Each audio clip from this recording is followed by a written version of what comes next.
గంధపు చెక్కల స్మగ్లర్ వీరప్పన్ పేరు తెలియని వాళ్ళు చాలా తక్కువ మంది ఉంటారు.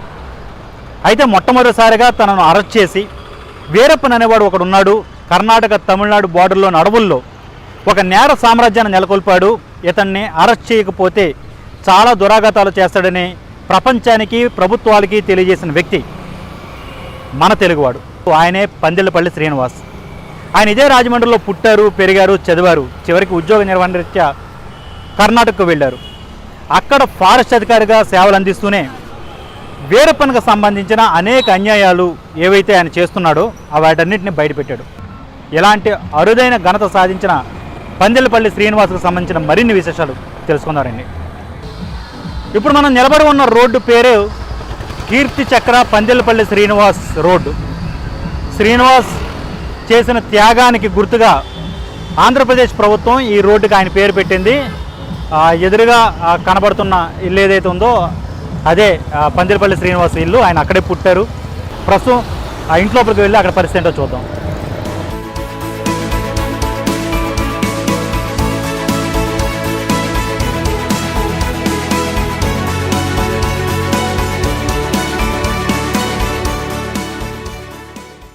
పందిళ్ళపల్లి శ్రీనివాస్ 1954 సెప్టెంబర్ 12న రాజమండ్రిలో పుట్టారు.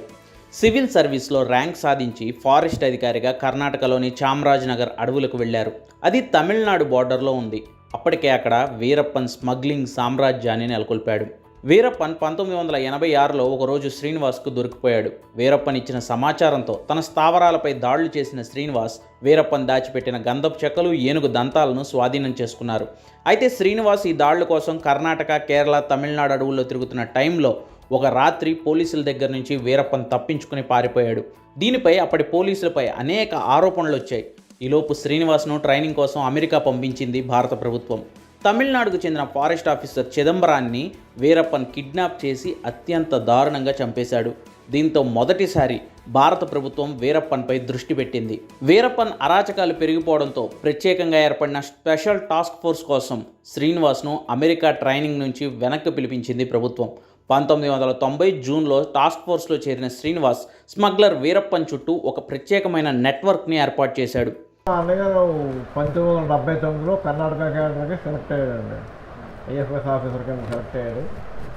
ఆ తర్వాత చామరాజనగర్కి వేయబడ్డాడు. చామరాజనగర్లో ఉన్నప్పుడు ఈ వీరప్పన్ కోసం కనుక్కొని వాడు ఎంతమంది ఇన్ని ఏనుగులు చంపాడు, ఎంత మనుషులు చంపాడు, ఎంత గంధపు చెక్క స్మగ్లింగ్ చేశాడు అన్నీ కూడా రిపోర్ట్లు తయారు చేసి గవర్నమెంట్కి హ్యాండ్ ఓవర్ చేశాడు.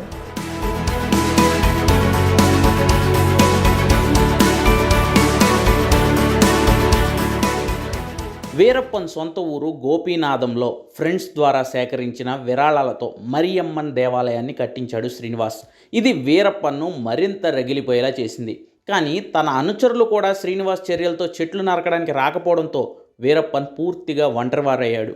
శ్రీనివాసే బతికుంటే తన ఉనికికే ప్రమాదమని భావించిన వీరప్పన్ అతన్ని చంపడానికి కుట్ర చేశాడు. ఈలోపు స్పెషల్ టాస్క్ ఫోర్స్లో శ్రీనివాస్ టెన్యూర్ కూడా పూర్తయిపోయింది. అదనపు సెక్యూరిటీ కూడా వెనక్కి వెళ్ళిపోయింది. ఒకరోజు వీరప్పన్ నుంచి శ్రీనివాస్కు మెసేజ్ వచ్చింది. ఆయుధాలు లేకుండా ఒంటరిగా వస్తే తాను లొంగిపోతానని వీరప్పన్ కళ్ళబొల్లి కబుర్లు చెప్పాడు.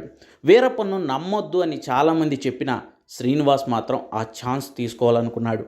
1991 నవంబర్ 9న వీరప్పన్ తమ్ముడు అర్జునన్ శ్రీనివాస్ను తన సొంత ఊరు గోపీనాథంలోనే కలుసుకున్నాడు. ఆ రాత్రి వారు వీరప్పన్ మేనమామ పొన్నుస్వామి ఇంట్లోనే భోజనం చేశారు. 10 నవంబర్ ఉదయమే గోపీనాథం గ్రామాన్ని ఆనుకున్న అడవుల్లోకి 6 కిలోమీటర్ల పాటు దూరాన్ని ప్రయాణించారు. అడవుల్లో ఉన్న ఒక చిన్న కాలువ దాటే ముందు కాళ్ళు చేతులు కడుక్కోవడానికి వంగిన శ్రీనివాస్ను వీరప్పన్ అనుచరుడు ఒకరు వెనక నుంచి కాల్చాడు. వెంటనే చెట్ల చాటు నుంచి వచ్చిన వీరప్పన్ ఎదురు నుంచి 2 బుల్లెట్లు కాల్చాడు. అప్పటికే స్పృహ తప్పిన శ్రీనివాస్ తల అత్యంత దారుణంగా నరికేశాడు వీరప్పన్. ఆ తలతో అడవుల్లోకి వెళ్ళిపోయాడు. వెళ్లే ముందు శ్రీనివాస్ శరీరాన్ని పెట్రోల్తో కాల్చేశారు. శ్రీనివాస్ వెంట వెళ్ళిన గ్రామస్తులు పారిపోయారు. అడవిలో ఏం జరిగిందో ప్రపంచానికి చెప్పారు. ఆ చేసినప్పుడు వీరప్పన్ గారు ఏమైనా కసిపెట్టుకోవాలి. ఈయన 1989 ఆ టైంలో అమెరికా వెళ్ళాడు. అమెరికా వెళ్ళిన ఆయన 90లో రీకాల్ చేశాడు. వీరప్పని పట్టుకోవడానికి రమ్మని చెప్పాడు. అప్పుడు ఆయన వచ్చి గోపీనాథంలో ఉన్నాడు.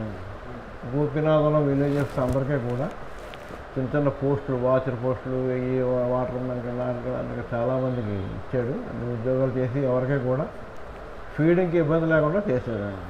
దానివల్ల ఆ పనుల్లోకి ఎవరో వెళ్ళేవారు కాదు. అప్పుడు వీరప్పన్ గారు ఈయన మీద బాగా కసి పెట్టుకుని 1991లో చంపేశాడు, నవంబర్ 10. తమ గ్రామానికి తమకు ఎంతో చేసిన శ్రీనివాస్ను ఇంత దారుణంగా వీరప్పన్ హత్య చేయడాన్ని వాళ్ళు కూడా జీర్ణించుకోలేకపోయారు. అందుకే వీరప్పన్ సొంత ఊళ్ళో శ్రీనివాసుని కట్టించిన మరియమ్మన్ గుడిలోనే శ్రీనివాస్ విగ్రహం పెట్టి పూజలు చేస్తున్నారు. రాష్ట్రం కాని రాష్ట్రంలో అత్యంత ధైర్య సాహసాలు చూపిన శ్రీనివాస్ త్యాగాన్ని గుర్తిస్తూ కేంద్రం 1992లో కీర్తి చక్ర అవార్డును ప్రకటించింది. రాజమండ్రిలోని ఆయన ఇల్లు ఉన్న రోడ్డుకి కీర్తి చక్ర పందిళ్లపల్లి శ్రీనివాస్ రోడ్డు అని పేరు పెట్టారు. శ్రీనివాస్ చనిపోయిన నవంబర్ 10న ప్రతి ఏటా అటవీ అధికారులు సంస్మరణ దినోత్సవాన్ని చేసుకుంటున్నారు. మోసంతో వీరప్పన్ చంపేసిన పందిళ్లపల్లి శ్రీనివాస్ అదే వీరప్పన్ సొంత ఊరు గోపీనాథంలో దేవుడిగా మారాడు. వీరప్పన్ ఏమో దిక్కులేని చావు చచ్చాడు. మంచిపై చెడు సాధించే గెలుపు తాత్కాలికమేనని, అంతిమ విజయం మంచికేనని చెప్పడానికి ఇంతకంటే పెద్ద ఉదాహరణ ఏది ఉండదేమో.